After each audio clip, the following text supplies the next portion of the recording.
Gostaria aqui de chamar posso já chamar as pessoas que vão participar depois do segundo painel de debates.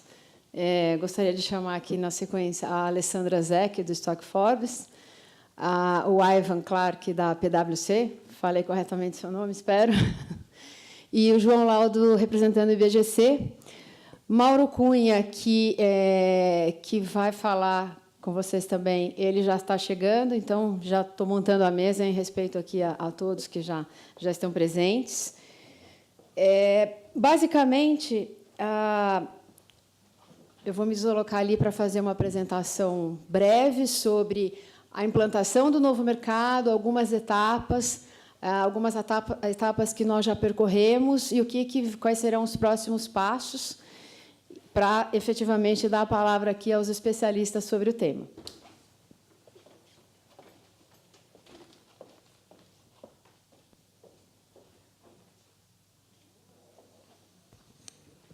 Bom, então, na realidade, só recapitulando um pouco como é que foi o processo de revisão do novo mercado, né? Acho que todos têm familiaridade, mas vou fazer uma breve retrospectiva.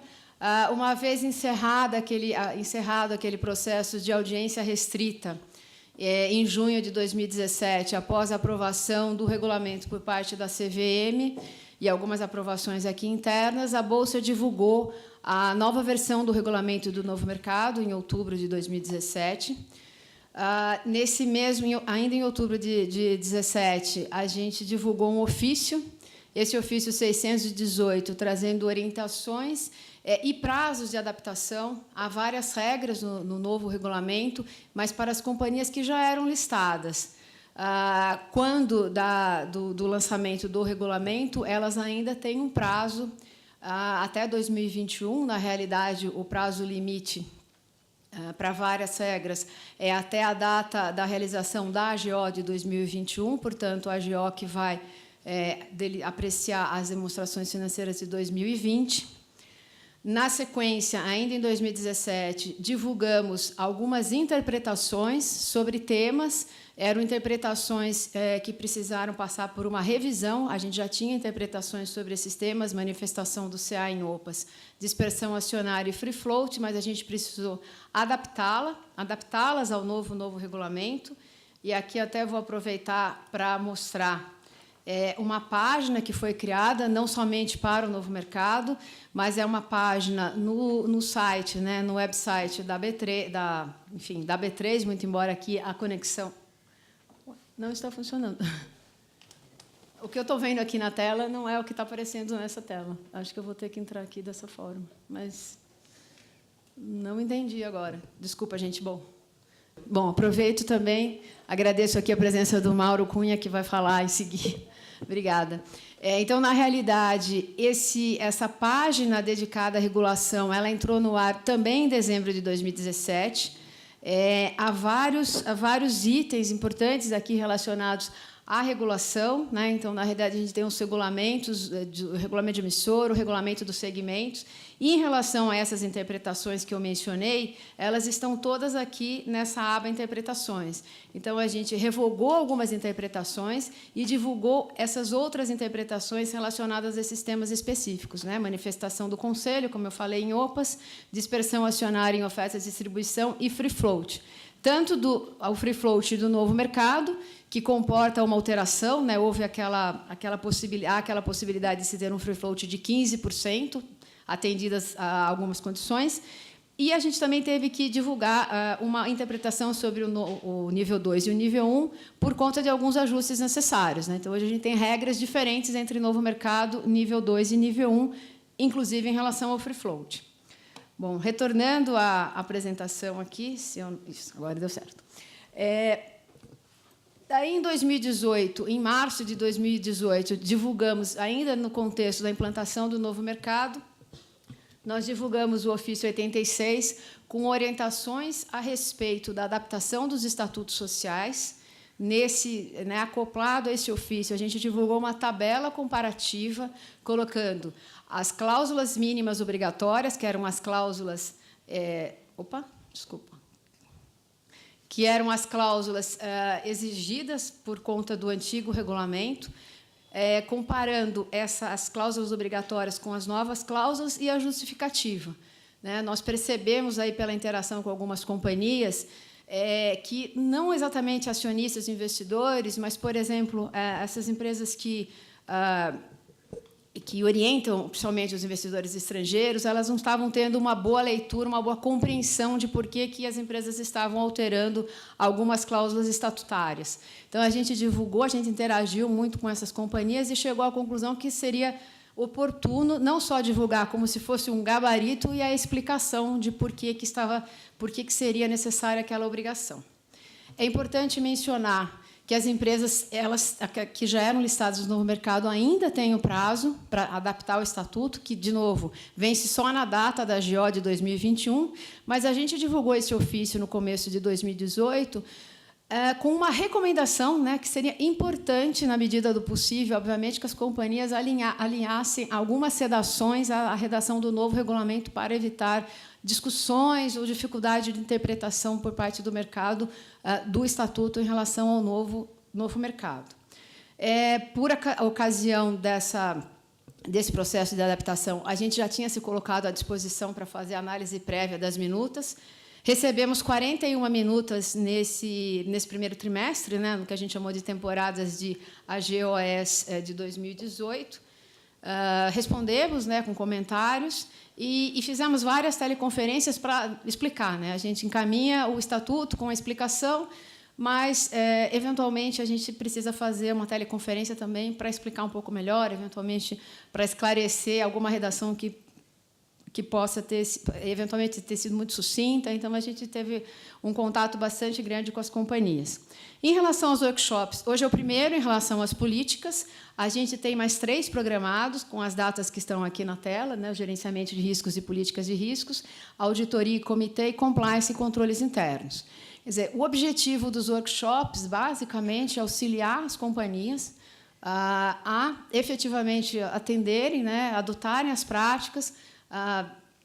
Há um tempo razoável para a adoção dessas práticas, para a elaboração dessas políticas. Então, é bem possível que a gente realize outros workshops mais adiante, nos próximos anos, dependendo até, eventualmente, de como estiver o processo de adaptação. E a gente também tem um FAQ que ainda não consta nessa página de regulação, que está em construção, até ele já está bastante adiantado, mas a gente entendeu que faria sentido, até por conta da possibilidade de que alguns insights desses workshops pudessem estar refletidos no FAQ. Então, a gente vai divulgar em breve, mas a gente entendeu que faria sentido aproveitar um pouco essa experiência dos workshops. Bom, basicamente, né, as políticas que a gente vai falar, que enfim, os especialistas vão tratar agora na sequência, é a política de remuneração, que está lá no artigo 32 do regulamento, a de indicação também no artigo 32, e de transações com partes relacionadas. Então, basicamente, em relação à política de remuneração, o regulamento não traz um conteúdo mínimo, né? Não há exigências, não há requisitos mínimos dessa política de remuneração. E, basicamente, a explicação é porque a gente não tem massa crítica ainda no Brasil, a gente não tem políticas de remuneração em quantidade suficiente para se chegar à conclusão de quais seriam os requisitos mínimos necessários. Evidentemente que os critérios, evidentemente que ele tem que estar presente, mas a gente ainda não tinha o conteúdo até para exigir da companhia e, eventualmente, fazer um enforcement disso. Então, a política de remuneração ela consta no regulamento tão somente como elabore e divulgue uma política de remuneração. Em relação à política de indicação, o regulamento traz alguns elementos, alguns critérios mínimos, que são até bastante lógicos, não dá para fugir muito do que a gente está exigindo, mas a política de indicação já é algo que está um pouco mais presente no mercado. Em alguns momentos, a gente encontra nos estatutos sociais, às vezes há um mix entre política e estatuto, mas já é algo um pouco mais, digamos, divulgado pelo mercado. E, por fim, a política de transações com partes relacionadas, ela também traz um conteúdo mínimo. A gente tem também um número maior de políticas divulgadas, então foi possível fazer esse mapeamento e, com base também nas referências internacionais, a gente conseguiu chegar nesse conjunto de conteúdo mínimo. E, por fim, aqui, antes de passar a palavra para o Mauro, acho que é importante só contextualizar um pouco de onde é que surgiram essas políticas, por que a gente resolveu discutir a inserção dessas políticas no novo mercado, com as companhias e com os participantes do mercado. Entre os anos de 2015 e 2016, nós conduzimos um processo grande de mapeamento de governança. Então, a gente acabou mapeando 20 códigos, não exatamente nacionais, porque, por exemplo, os Estados Unidos eles não têm um código nacional de governança, então, daí as aspas, né, não necessariamente são códigos nacionais, mas são códigos de referência de vários países. Então, 20 países mais o Brasil, então, 21 códigos nós mapeamos. Mapeamos as regras de listagem de 5 bolsas e 3 conjuntos de recomendações internacionais, incluindo os princípios do ICGN e da OCDE. Aqui, rapidamente, alguns resultados encontrados durante esse mapeamento, muito pertinentes aqui à administração, né? Nós colhemos vários resultados, eu vou trazer para vocês só aqui os relacionados à administração. Basicamente, é uma estatística, né? Por exemplo, nós encontramos... E aqui, por que a gente acabou... A gente, apesar de ter visto 21 códigos, depois fizemos um filtro e reduzimos isso para 11 códigos, né? Porque, por vários motivos, havia uma paridade, uma possibilidade melhor de compará-los, então a gente restringiu isso a 11 códigos. Basicamente, por exemplo, em 9 de 11 códigos mapeados, existia a recomendação da previsão de critérios de indicação para os órgãos de administração das companhias. Das 5 bolsas que nós pesquisamos, 4 bolsas também exigiam que as companhias divulgassem seus critérios de indicação. E, das 3 recomendações internacionais, as 3 também previam esses critérios para indicação. Então, é um exemplo. Encontramos vários subsídios para discutir a questão dos conselheiros independentes, que também foi um objeto de alteração do novo mercado. A avaliação do CA também muito presente nos códigos e nas recomendações internacionais. É algo que também as companhias vão ter que divulgar os seus processos até 2021. Treinamento do CA é algo também muito presente, mas chegamos à conclusão, até pelas interações com as companhias, que ainda não era o momento de exigir isso como uma prática, né? Então, só para trazer o resultado aqui. E os comitês do Conselho. Na realidade, várias referências internacionais evidenciam a importância de comitê de nomeação e de remuneração. E políticas e transações com partes relacionadas também nos pareceu extremamente importante. Aqui vale a pena mencionar essa questão aqui de 3 códigos só trazerem a política expressamente, por que não que não seja importante? Normalmente, os códigos trazem a questão de transações com partes relacionadas dentro do capítulo conflito de interesses. Então, a política ou práticas relacionadas a transações com partes relacionadas normalmente estão dentro desse capítulo conflito de interesses, né, que é algo mais abrangente. E aí, só para fazer um histórico de como é que a gente conduziu isso, na primeira fase da audiência pública, a B3 propôs aí a existência de 3 comitês estatutários, né, o de auditoria, o de remuneração e o de indicação, e algumas políticas. Já na segunda fase da audiência pública, depois da interação com as companhias e vários agentes do mercado, a gente acabou... nós mantivemos o comitê de auditoria, ainda estatutário, mas a gente acabou excluindo os outros comitês. Houve uma discussão muito grande em relação a quão necessário era efetivamente a criação de vários comitês, que talvez esses outros assuntos pudessem ser discutidos e endereçados de uma outra forma.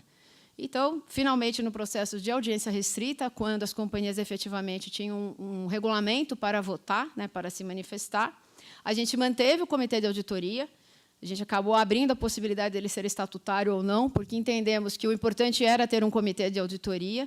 Então, se o não estatutário poderia implicar um custo menor, então a gente acabou flexibilizando, as companhias podem ter um comitê de auditoria estatutário ou não.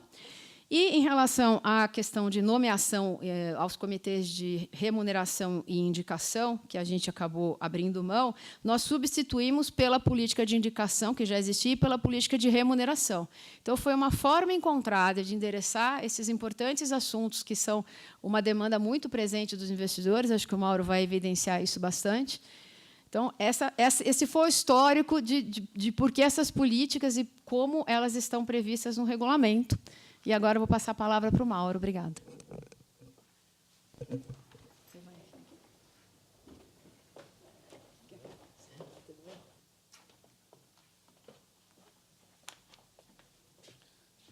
Obrigado. Boa tarde a todos. Peço desculpa pelo meu atraso, mas isso, né?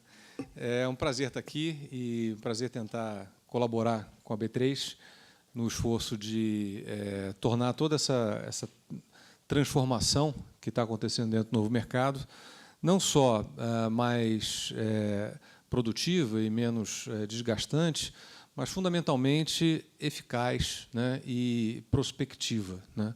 Acho que o grande desafio de um regulador ou de um autorregulador, né, é saber a medida certa de quanto ele deve inovar ou interferir, né, na atividade dos seus regulados e quanto ele deve ficar para trás. Eu brinco que eu sou uma contradição ambulante, né, porque eu defendo uma série de atuações do regulador, etc., tendo estudado em Chicago. Então, em tese, eu deveria ser contra isso tudo, né, mas a visão liberal do mundo da economia não significa falta de regras, significa a eficácia das regras, né? As regras certas nos lugares certos, trazendo os efeitos corretos. Eu acho, em grande medida, né, em que pese as discordâncias já externadas que a MEC tem em relação ao que foi feito e ao que deixou de ser feito na reforma do novo mercado, nós acreditamos que tem muita coisa positiva, né, e muita coisa que, de fato, colabora para o aprimoramento das empresas, né? E é muito bom, não só o esforço que a Patrícia acabou de descrever aqui para a gente, mas a oportunidade que a Bolsa traz para esse tipo de evento, né, que deve ser de mão dupla, né? Quer dizer, muito mais nós debatermos e até encontrarmos as dificuldades, as frustrações que as empresas estão tendo, né, vis-à-vis as melhores práticas e aquelas expectativas que os investidores trazem. Que, de certa maneira, eu vou tentar traduzir aqui, né, sabendo que eu provavelmente não represento um investidor médio, né, mas um investidor que é para onde o mercado vai, né? Nós estamos olhando mais para frente e o que eu quero convencer vocês aqui com as poucas palavras que eu vou trazer é que, muitas vezes, o que está sendo feito aqui agora a gente não vai identificar, né, como sendo uma demanda premente do analista amanhã, mas que, de fato, ele quer. Talvez ele não saiba que queira, mas quer, né? E isso está nas entrelinhas, numa dificuldade de diálogo que eu vou explorar com vocês, tá? Primeiramente, o tema desse primeiro workshop, na minha percepção, é o tema menos desenvolvido até agora, daqueles que são inovações da regra do novo mercado, e vou colocar no mesmo contexto as questões do Código de Governança e das mudanças ocorridas nos últimos anos no formulário de referência. Então, houve um grande avanço na regulamentação da CVM em relação a esses assuntos, né, na parte de controles internos, gestão de risco, né. Nós vimos um efeito muito interessante. Se puder conseguir uma aguinha para deixar aqui. Obrigado. A instrução 552, em particular, ela tem um efeito que eu brinco que é o rabo balançando o cachorro, né? Porque nós vimos uma série de empresas que, a partir da regulação, chegaram e falaram: puxa vida, a gente tem que criar uma política de gestão de riscos, né? E a PwC, tenho certeza, mas várias outras empresas tiveram mandatos, né, nos últimos 2 anos de revisão de política de risco nas companhias, se não motivada, incentivada pela instrução 552. A Ivan pode depois dizer se tem a mesma percepção. Então, muitos desses outros temas, eles já foram, pelo menos o pontapé inicial já foi dado pela regulação, né?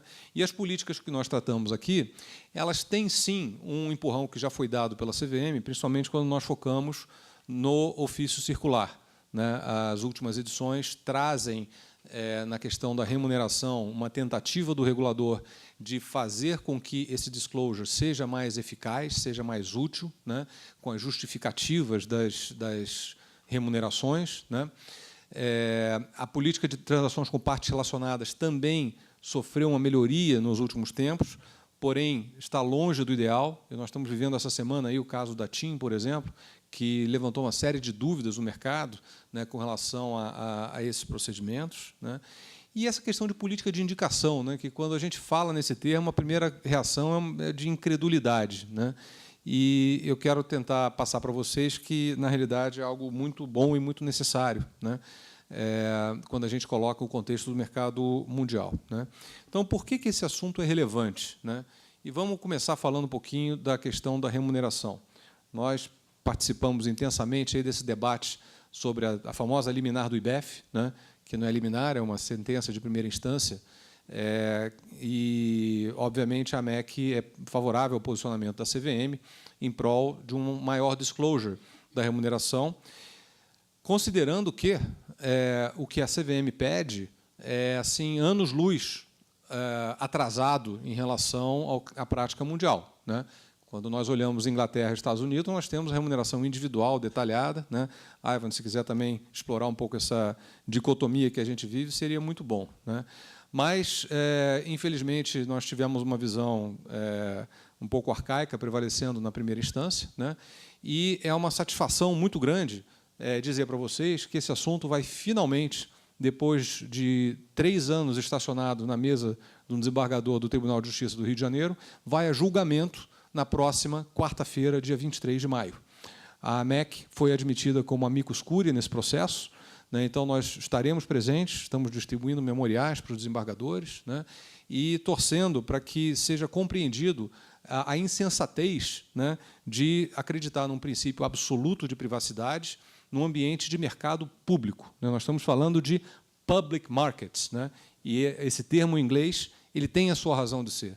Todos os senhores e senhoras aqui que representam empresas de capital aberto captam recursos do público, né? E é por isso que nós devemos uma satisfação a esse público de como os recursos captados são utilizados e, mais importante, né, como que os atores são incentivados a usar esse capital.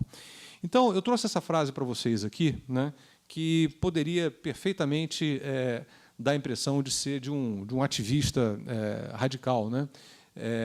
Eu vou fazer uma tradução rápida aqui, né? As empresas devem articular claramente seus planos de remuneração para os acionistas. As empresas não devem, no desenho do seu plano de remuneração, estar sujeitas às preferências dos competidores ou os modelos dos consultores, proxy advisors, né? Mas ela deve dizer claramente como a sua abordagem liga a remuneração, a performance e alinha o interesse da administração e acionistas no longo prazo. Se a empresa tiver um plano bem desenhado e claramente explicar a racional desse plano aos acionistas, os acionistas, por sua vez, devem apoiá-los, né? E dar grau de liberdade com relação a remuneração, a decisões individuais, né? Então, isso é perfeitamente alinhado, né, com a necessidade de um maior disclosure, não só da remuneração, né, que é o objeto lá da liminar do IBEF, né, mas dos planos, da metodologia, do funcionamento, o entendimento de como funciona esse negócio. E o curioso é que isso aqui, na realidade, não é da autoria de algum ativista radical, né? Isso aqui é um grupo chamado Common Sense Governance Principles, que reúne CEOs de algumas das maiores empresas do mundo, né? O nome central ali é um tal de Warren Buffett, né?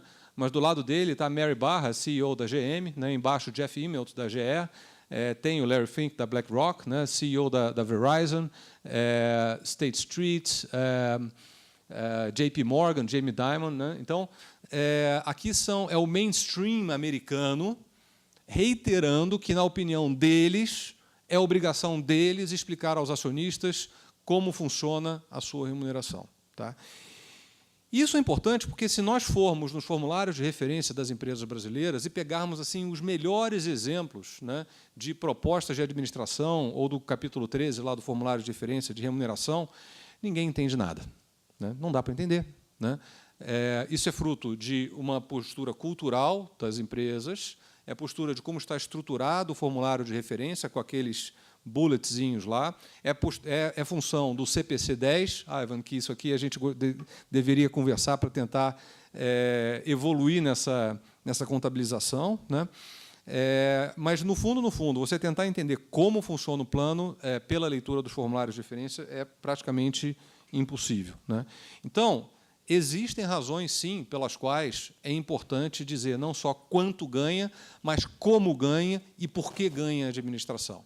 Tá? A Patrícia mencionou o ICGN, né? E, dentro do guidance de remuneração que eles colocam aqui, né?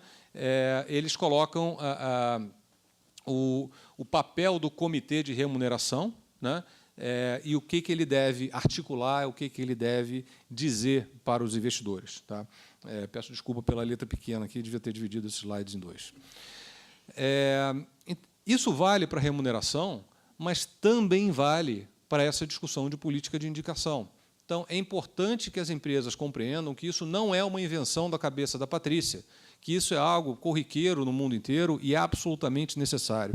E eu trago para vocês aqui o relatório de stewardship da Robeco, que é uma das maiores gestoras de recursos da Europa e uma das mais avançadas em termos de ESG, né?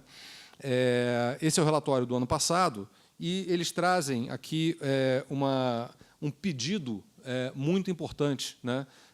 Sobre composição do board, né? E qual é o papel dos investidores. Então, eu não vou ler aqui, mas fica o material, espero que seja circulado depois. Na essência, o que eles estão dizendo aqui é o seguinte: olha, nós vamos participar das assembleias, nós participamos de 5.500 assembleias no ano passado, né? Nós queremos votar nas propostas da administração, mas vocês precisam nos dar a razão para isso. Nós precisamos saber por que você quer que a gente vote no candidato A, B ou C. E não basta botar o CV do cara, né? É necessário colocar todo o processo que levou àquela indicação e, fundamentalmente, aqui, parte desse processo é divulgar como que os conselheiros atuais estão se desempenhando, né? Então, nós estamos vivendo aqui no Brasil ainda muito atrasados em relação a isso, porque pouca empresa, na realidade, executa de maneira formal a avaliação de conselhos. O que a Robeco está pedindo aqui é o seguinte: eu não quero só que você faça avaliação de conselho, até porque isso é um listing requirement nos Estados Unidos, eu quero que você me diga o resultado. Eu quero que você me auxilie a votar nos nomes que você está sugerindo. Me convença que esses são os melhores nomes para compor o conselho da companhia. Tá? Enquanto isso, quer dizer, nós vivemos aqui no Brasil, né, uma dificuldade grande, né, com relação ao convencimento das empresas sobre a relevância desses dois assuntos, né? Em 2016, por exemplo, nós fizemos um comunicado, né, onde identificamos uma série de inconsistências e problemas, não só nas divulgações de remuneração, mas nas suas políticas, né? Condições contratuais não equitativas, contratos de indenidade sem limite, né? Pagamentos através de empresas ligadas, isso empresas do novo mercado, tá, Patrícia? Reprecificação de opções sem aprovação por acionista, inobservância de regras de publicidade e remuneração. Então, isso vem acontecendo recorrentemente, né? Então, esse comunicado foi de 2016. Né? Nesse ano, nós, mais uma vez, viemos a esse assunto. Tá? Ele foi objeto de um workshop no ano passado.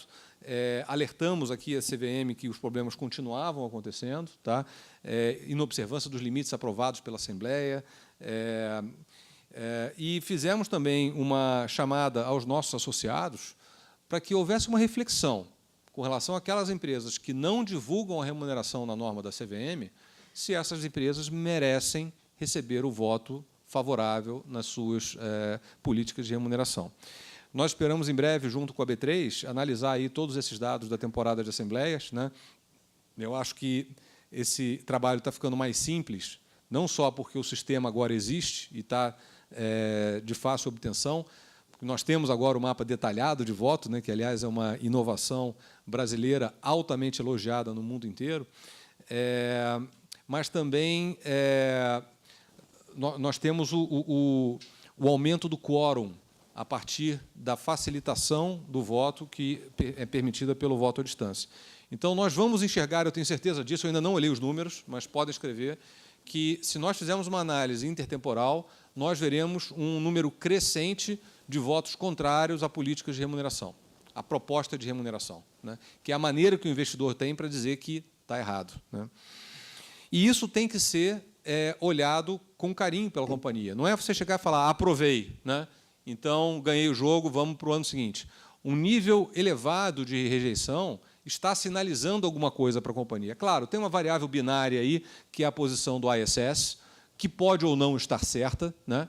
Mas, independente disso, né, o investidor sinaliza para a companhia, através do voto, né, ainda que ele não prevaleça, determinada compreensão. Outra parte do problema foi divulgada recentemente no jornal Valor Econômico, né? Quer dizer, esse foi um apanhado aí já dos formulários de referência e proposta da administração das empresas do novo mercado, e nós vemos que metade das empresas, tá?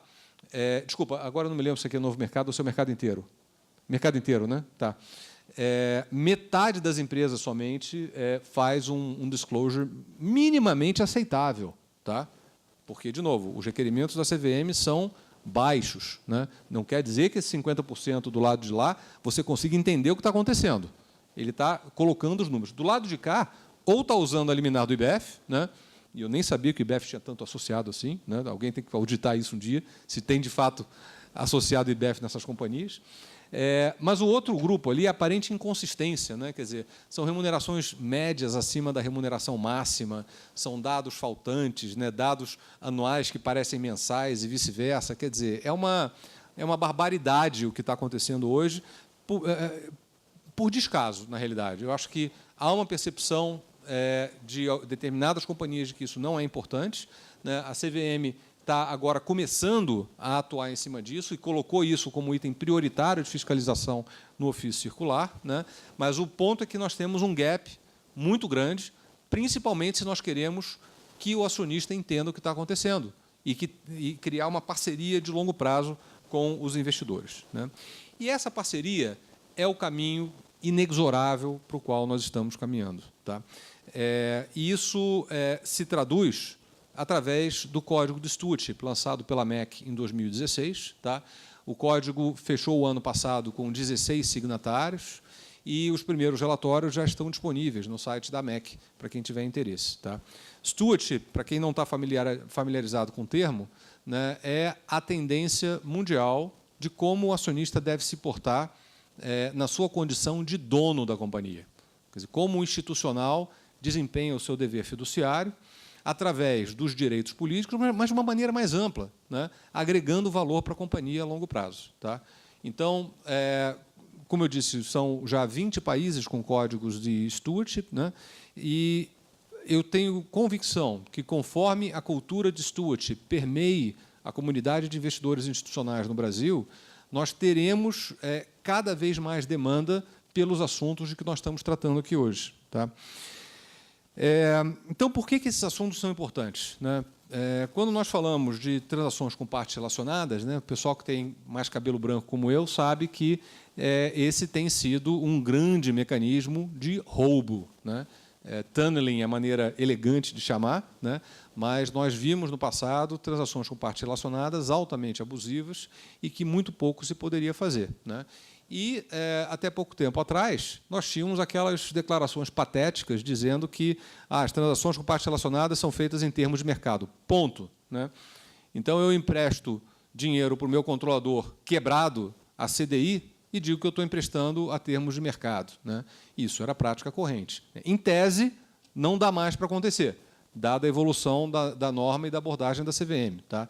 Mas isso são exemplos, né, de por que uma empresa que se quer de qualidade, que quer construir uma relação de longo prazo com seus acionistas, precisa se preocupar em externalizar essa política de uma maneira eficaz, né, e viver, de fato, essas transações no dia a dia. Tá? Então, não basta botar no papel e emoldurar, né? Isso tem que ser vivido no dia a dia e ser parte dos processos de governança das companhias. Né? Com relação às políticas de remuneração, já falei bastante coisa, né?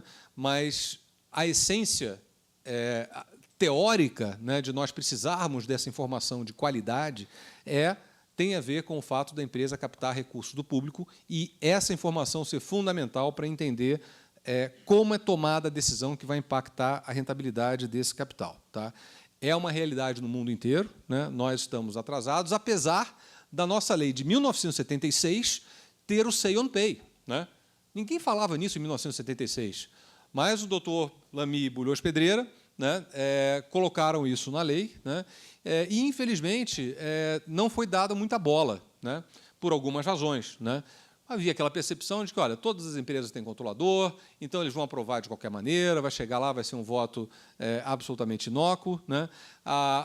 O foco exclusivo na remuneração global, naquele número, né, fazia com que o número fosse, na verdade, muito difícil de entender. Né? Como é que eu vou votar a favor ou contra, se eu não sei como é que esse número é distribuído, o que é variável, o que é fixo. Né? Isso está mudando. Né? Quando nós vemos as propostas alinhadas com o formulário de referência, já tem alguma informação que dá para fazer um julgamento de valor, né? Pelo menos naquelas empresas que estavam naquela metade do gráfico. Né?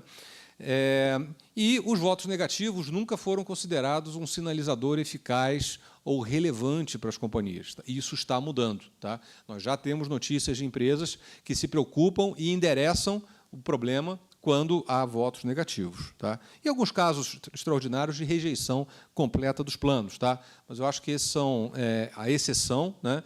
E não é nem onde a gente deve focar. Né? Bom, e o que dizer, então, das políticas de indicação, né, dessa invenção da Patrícia aí que vocês estão obrigando a gente a fazer? Né? A razão dessa política, né, é simplesmente a construção do melhor conselho. E é óbvio que a gente consegue entender a relevância disso de uma maneira muito mais simples naquelas empresas que não têm acionista controlador. Né? Nas empresas que têm controlador, o controlador vai chegar lá e vai escolher e vai definir ponto final. Desculpem, essa política ela é cabível e necessária para todas as companhias. Repito, é mais evidente na empresa sem controlador, porque quem forma, então, o conselho de uma empresa sem controlador? Né? Quem faz a proposta inicial? Né? Num cenário bagunçado, né, nós teremos cada grupo de acionistas trazendo um candidato, não sei o quê, chega na Assembleia, quem tiver mais voto leva. Né? Será que isso vai construir o melhor conselho para a companhia? Principalmente nessas empresas sem controlador, onde o conselho de administração precisa, de fato, ser o guardião das ações da administração e o representante do acionista? Né? Seguramente não. Então, essa composição do conselho ela vai se dar a partir de uma percepção das necessidades da companhia. Algumas regras básicas relativas a conhecimento, tempo, diversidade, né? Mas, fundamentalmente, aquilo que a empresa precisa num determinado momento e que muda ao longo do tempo. Né? Então, nós precisamos sair da dicotomia brasileira do meu conselheiro e do seu conselheiro.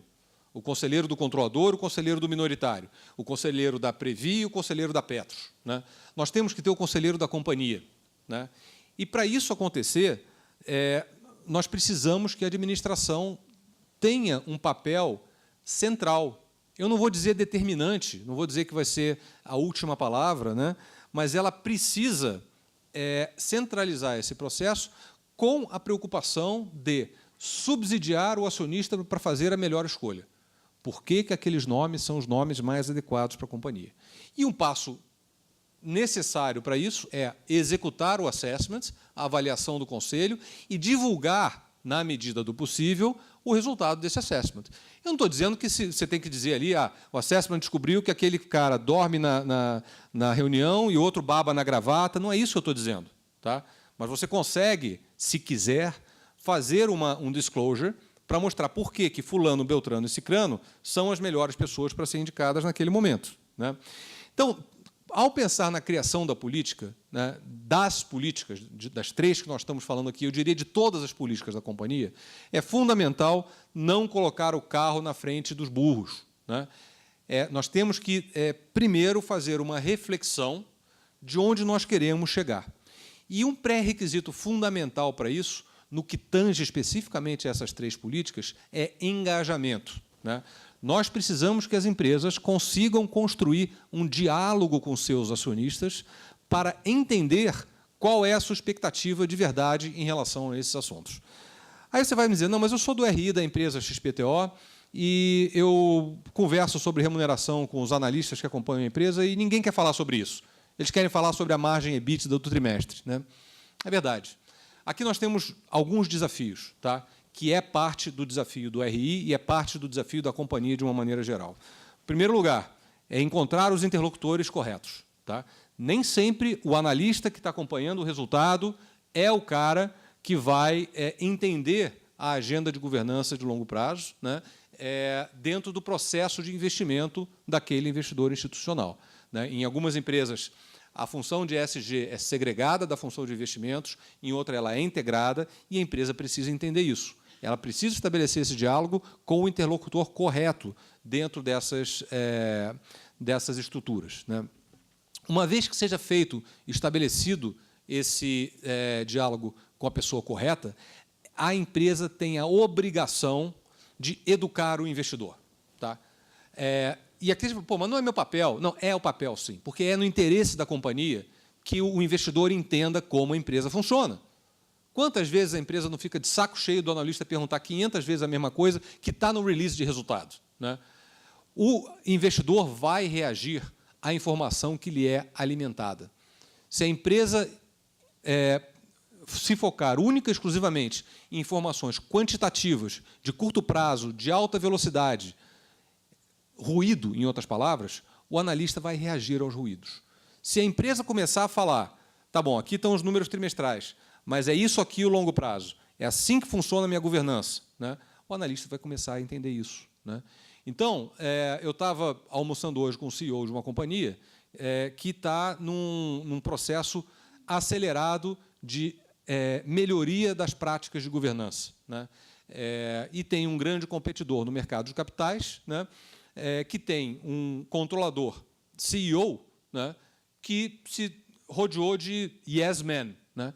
Então, como é que a gente permite que o mercado entenda a diferença entre uma estrutura que já está avançada e perenizada de governança, né, e outra que depende de uma pessoa física cercada de gente que só diz amém, né, e todos os riscos que isso pode trazer, como os casos de escândalo já nos mostraram no passado. Né.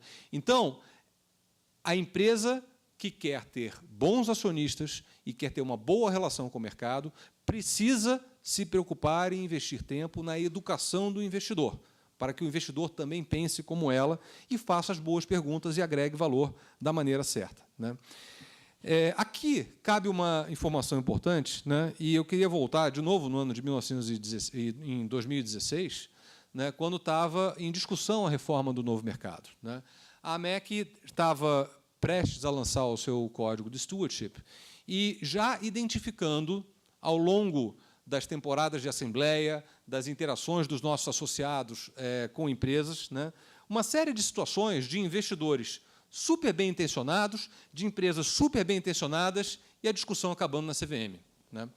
Então, o entendimento que a gente chegou é que investidores e empresa falam línguas diferentes, são mundos diferentes. E isso precisa acabar. A gente precisa arrumar uma maneira de que investidores e empresas se entendam. Né? Do lado do investidor, isso se dá através do código de stewardship. Né? Um signatário do nosso código faz um relatório todo ano dizendo como ele atua em relação a 7 princípios que permite que as suas empresas investidas saibam como esse cara vai pensar. E as empresas? Então, a sugestão que nós demos para a Bolsa, que infelizmente não foi aprovada, infelizmente não, talvez estivesse certo a Bolsa de não aprovar, mas a sugestão era que as empresas tivessem uma política de engajamento, né, que pudesse definir, né, a forma pela qual o Conselho dá transparência dos seus atos, prestação de contas sobre o trabalho do Conselho, política de comunicação estratégica com acionistas, franqueza na identificação de fragilidades, avaliação do Conselho. Né. Então, isso tudo seria parte dessa política. Tá? Não entrou no regulamento, né? O que não quer dizer que não seja algo que as empresas devem pensar, de uma maneira formal ou informal. A chave aqui é pensar nesses assuntos, permite que investidores e empresas estejam no mesmo nível e possam falar a mesma língua.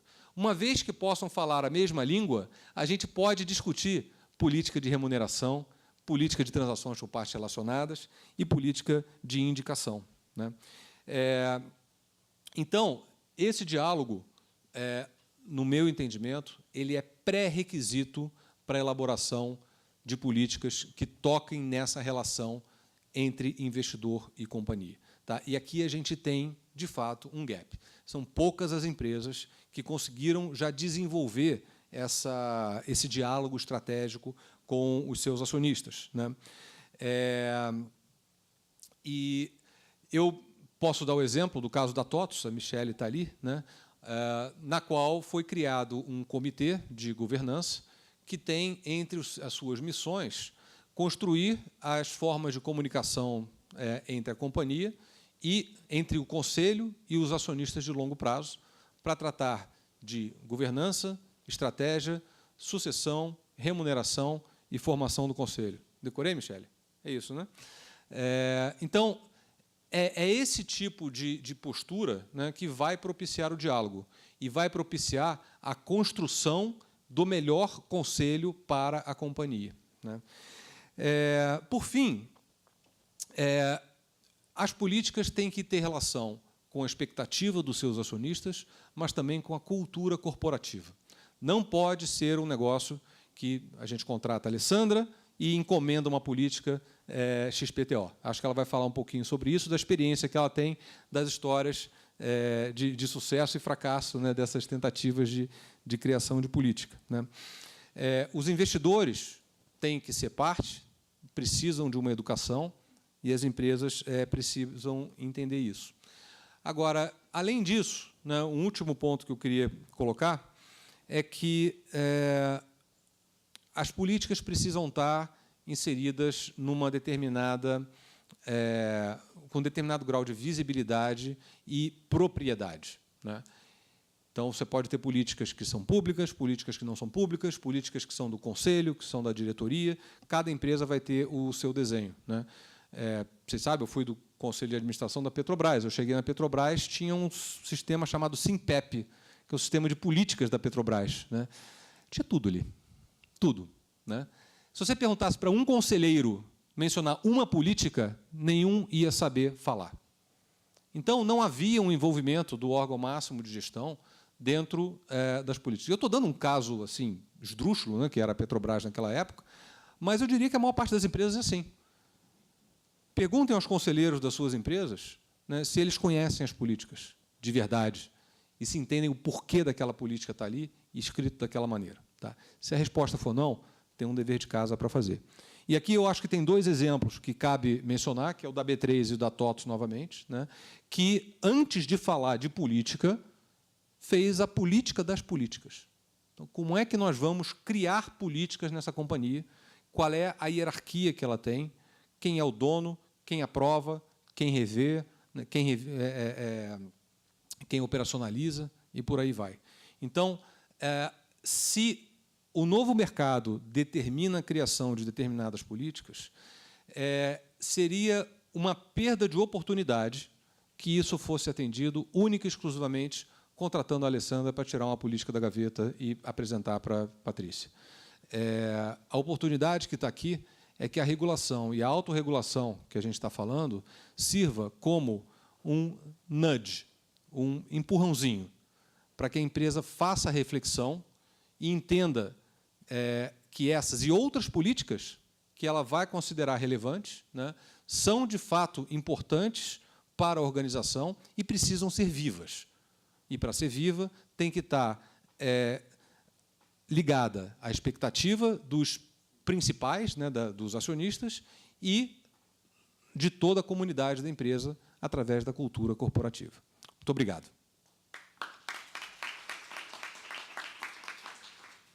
Obrigada, Mauro. Eu vou tomar licença aqui para fazer uma pequena alteração na programação. A gente tinha um coffee break para agora, mas, na verdade, está parecendo um pouco muito próximo do início, então eu tomei a liberdade aqui de pedir para o Ivan fazer a apresentação dele. Na realidade, ele ia participar do segundo painel, mas, como todos vão ficar aqui, a gente vai ter a moderação com todos presentes.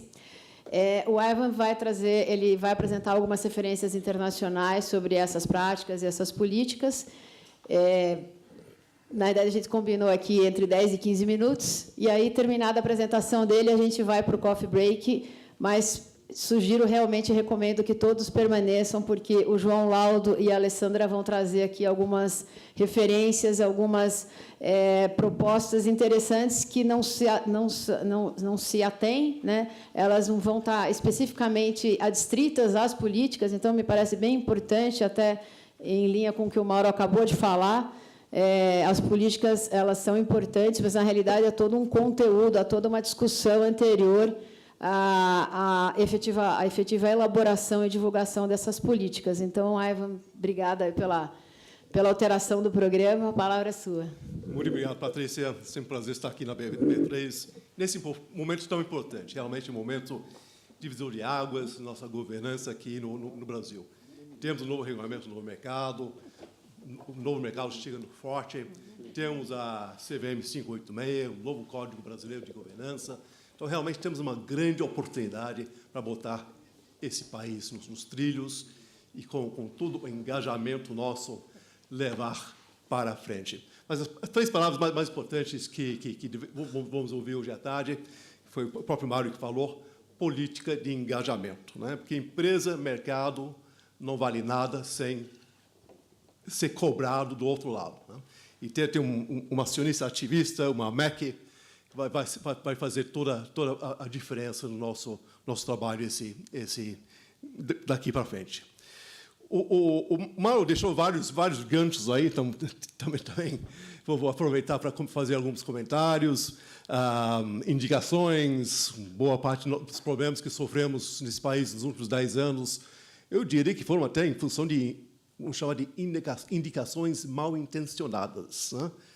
Partindo, talvez, de Brasília, boa parte da nossa economia é dominada por grandes empresas públicas e passamos por uma fase muito difícil em termos dessas indicações, talvez não muito bem intencionadas. Isso está mudando. Você pega a Caixa Econômica Federal hoje, passou por uma crise ano passado, muita pressão por fora, somos os auditores da Caixa, e o que eles estão fazendo agora, realmente estão passando por um sistema totalmente novo de governança, acabando com as indicações políticas. Então, esperamos realmente que essa pressão do auditor, do advogado, do ativista, que faça, sim, uma diferença em relação à ética do país, à qualidade das informações que chegam no mercado. Mas deixa eu falar um pouco dos 3 itens, as políticas de indicação, remuneração, transações por partes relacionadas. A Patrícia mencionou realmente que não estamos muito bem estruturados ainda no Brasil em relação a essas políticas. Então, eu vou lançar para cima algumas ideias. Sei que meu painel ficou meio preocupado com os meus 40 slides, então vou voar por esses slides, mostrando um pouco a experiência lá fora e algumas indicações locais. Então, vamos lá. A política de indicação, a experiência na Grã-Bretanha, nos Estados Unidos. Começamos com o FRC, que basicamente é a CVM britânica, que cuida aí da qualidade das informações. Vamos falar da governança, do Código de Governança britânica. Alguns exemplos, UK e US. Então, o FRC, no Nomination Committee Code, recomenda que o código, a preparação, que estamos falando da preparação agora da política, né, que teremos que estar fazendo para o novo regulamento, novo mercado, essa política terá que olhar realmente o mérito, privilegiar o mérito das indicações contra umas métricas objetivas, né? Objective criteria.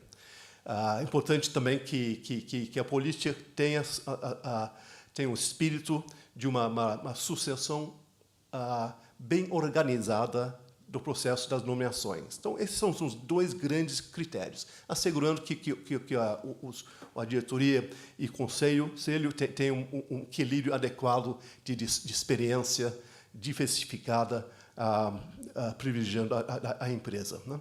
E para isso, realmente, o Nomination Committee precisa ter seu papel muito bem definido, formalmente, nesse processo, né? Os chamados Supporting Principles do UK Governance Code, muito semelhantes. Falam também desse critério das métricas, falam da importância da diversidade do board, que é um assunto que está sendo muito debatido hoje em dia, como sabemos, né? O Code Provisions aí do Governance Code também falam da importância da figura do Independent Non-Executive Director. Então, na Grã-Bretanha e nos Estados Unidos, os mercados dão muito valor para essa figura. Normalmente, mais de 50% dos integrantes de um conselho devem ser independentes, Independent Non-Executive Directors, com funções específicas. Então, falam aqui, a majority of members of the nomination committee should be independent non-executives. The chairman or an independent non-executive director should chair the committee.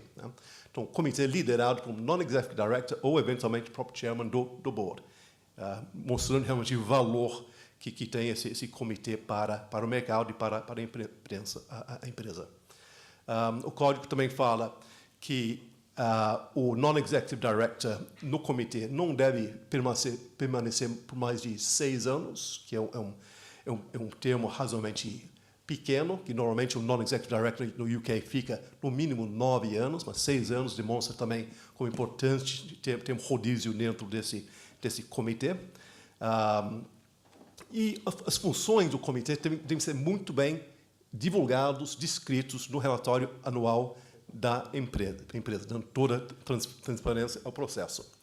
E aqui temos alguns exemplos de como as empresas devem parar para pensar na formação do comitê. Então, aqui temos a ótica do diretor e a ótica tão importante, espelho do diretor, que é o investidor, né?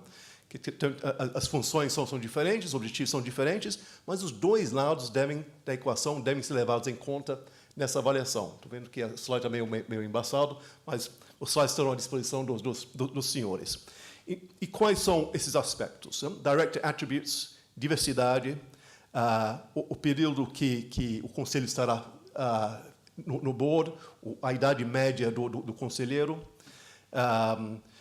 a posição que a companhia toma em relação aos acionistas ativistas, processo de recrutamento do diretor, sucessão do diretor e as avaliações do diretor. Então, temos realmente uma cesta de assuntos relevantes que devem ser levados em conta nessa hora da gente estar preparando a política para o novo mercado. E também devemos, principalmente, levar em conta o que o investidor acredita que a empresa deve estar refletindo nas suas políticas, né? Então, aqui temos alguns exemplos americanos, da BlackRock, da CalPERS, da State Street, britânicas, da ISS no UK, do Investment Association, e cada um chega nas EGOs com seus critérios para cobrar a qualidade das informações das empresas. As políticas de remuneração também são conceitos semelhantes, né? O Mauro falou da CVM 552, que fala de gerenciamento de risco, e aqui estamos falando de gerenciamento de risco no ambiente da empresa, mas especificamente a parte de governança. E política de remuneração, a preparação da política de remuneração também vai ter que passar por esse processo, né? Fizemos um estudo agora recentemente junto com a FGV, a Price FGV, e olhamos alguns dos critérios que temos hoje no mercado. As políticas de remuneração realmente não estão muito bem desenvolvidas, não é ainda uma prática muito forte no nosso mercado, mas temos, sim, evidências. Então, que separamos o mercado em dois lados, aquelas empresas que criaram bastante valor para o mercado e aquelas realmente que ficaram mais estagnadas. E demonstramos realmente que as empresas que geraram mais valor realmente foram aquelas que possuem um comitê de remuneração. São as empresas mais sofisticadas. Interessante que essas empresas também que geram valor, a composição dos comitês são uma composição mais pesada, né? 25% dos conselheiros comparados com somente 13% dos conselheiros que elas não geraram valor. Aí passamos pela tabela, né? Alguns aspectos também interessantes quanto às informações divulgadas para o mercado, como mencionei, a transparência para a informação é muito importante, e aqui temos uma listinha das informações que são realmente levadas para o mercado. E, em conclusão, estamos passando, nos últimos 10 anos, 5 anos, por uma crise de confiança. E, na medida que conseguimos criar confiança, criar credibilidade no nosso mercado, sim, teremos sucesso no nosso mercado de capitais. Esse é um processo do Comitê de Remuneração importantíssimo, principalmente quando temos um mercado dominado por empresas familiares, empresas que pertencem a investidores estratégicos, grupos menores. Então, realmente, o minoritário precisa entender como é que os seus fundos estão sendo empregados na empresa. Sabemos também que nosso grande problema nos países é um problema social, né? E muitas vezes a remuneração de um executivo divulgado ao público precisa ser muito bem explicada, pode não ser politicamente aceitável, em alguns casos. Né? O Mauro mencionou a liminar do IBEF do Rio, e eu sei que certamente é desculpa de boa parte das empresas em função de não querer divulgar informação por causar um embaraço em relação às empresas. Né? Força de trabalho em empresas empresariais, não há dúvida nenhuma, bom tratamento dos funcionários permite que a empresa se gere maior valor para o mercado. E temos hoje que lidar com a famosa geração Y, também que tem seus conceitos individuais, diferentes, talvez, dos mais cabelos brancos, né? Que a empresa precisa também levar em conta na preparação dessa política.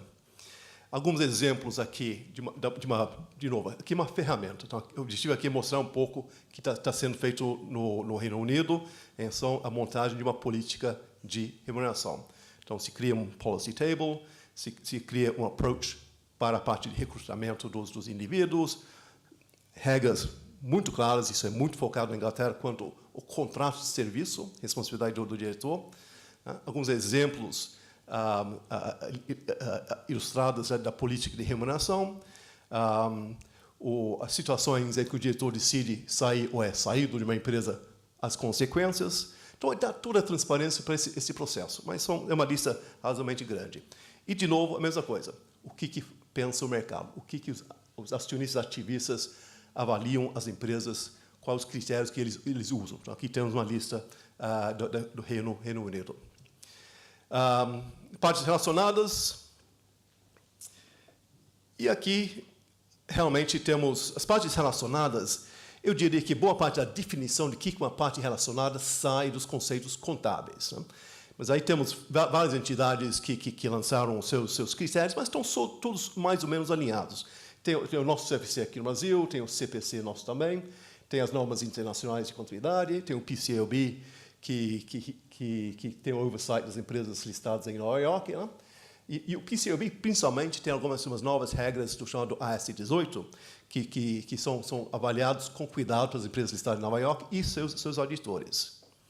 A definição, basicamente, parte relacionada, é qualquer empresa afiliada à entidade, controladora, sob controle comum, uma investida, uma subsidiária, né?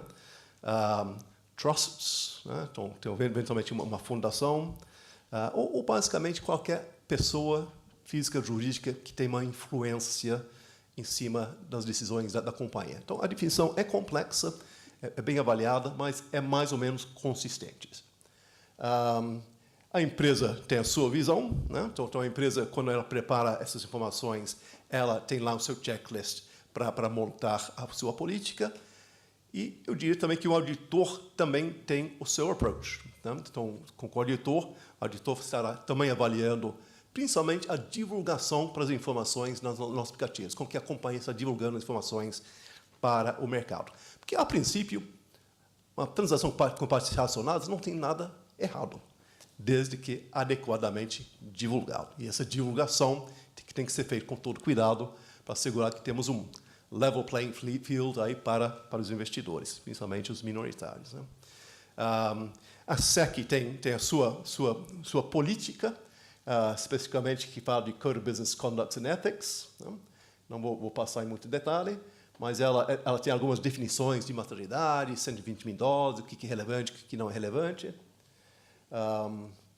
Ela especifica alguns procedimentos específicos em relação à responsabilidade, governança corporativa, os comitês dentro da empresa, o processo da ratificação, da aprovação das transações é extremamente importante. E a SEC também fala que o Corporate Governance and Ethics Committee deve sempre aprovar os aspectos de employment compensation dos executive officers, né, remuneração dos executivos, da diretoria, de certas transações com partes relacionadas, principalmente quando for uma transação não usual, né, doações para caridades, transações que um acionista recebe proporcionalmente um benefício maior do que o outro, qualquer operação envolvendo que chama de competitive bids, né, licitações, e, como antes mencionei, realmente as operações fora do ordinary course of business. Né. Então, esse realmente é o conceito realmente das partes relacionadas. Essas, na montagem da política de transações com partes relacionadas, são esses alguns aspectos que a empresa vai ter que levar em conta. Então, temos esses benchmarks aí internacionais, não temos muitas referências ainda no nosso mercado, então esperamos que um dos objetivos do workshop realmente ajudar as empresas a construir essa mensagem que ela estará passando para o mercado e criando um framework interno para assegurar uma boa governança. Obrigado. Obrigada. Bom, obrigada, Eva. Pontual. Então, eu convido todos aqui para participar do Coffee Break. Agora, 15h45. A gente pode voltar às 16h05, mais ou menos, é isso, né? Então, 16h05 a gente retorna. Obrigada. Obrigada.